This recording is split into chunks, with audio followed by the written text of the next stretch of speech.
effet un Français, journaliste d'investigation français, qui dit clairement dans sa chronique avoir fait des recherches et même approché des services de renseignement français, à partir desquels donc, il a eu un certain nombre d'éléments qu'il a compilés et qu'il tisse aujourd'hui un narratif qui nous conforte dans nos convictions qu'en effet, le colonisateur d'hier et le néocolon d'aujourd'hui n'a pas envie de démordre.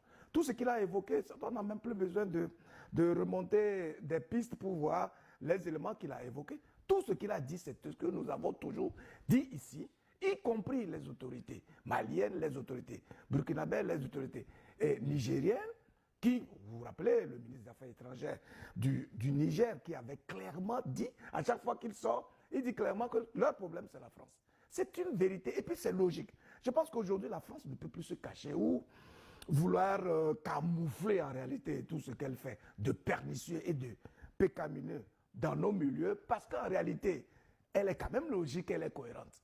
La France, comme l'ensemble des impérialistes de l'Occident, sont venus en Afrique pourquoi?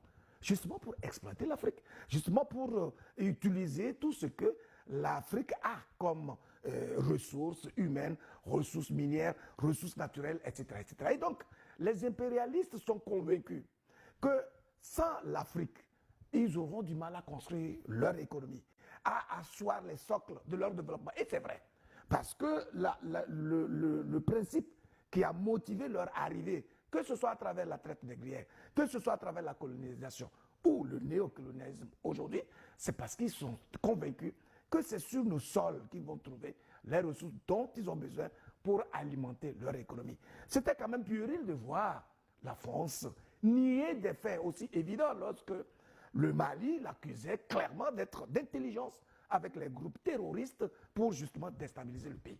On a vu le président Macron, son ministre Jean Le Drian à l'époque et d'autres qui ont nié et ont donné l'impression. Et puis c'était donc puéril parce que là c'était plus cohérent.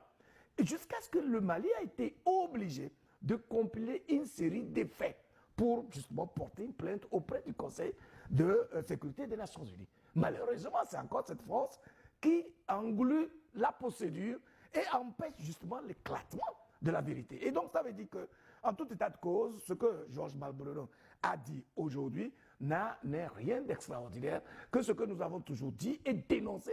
Et nous pensons que la France ne fait que conforter, en tout cas confirmer, ce qu'elle a toujours poursuivi en Afrique. Et à elle de savoir s'il faut changer de logiciel ou pas, parce que dans tous les cas, dès lors qu'elle est aussi dénudée, elle n'a plus de cachette possible. Anani Sossou, doit-on prendre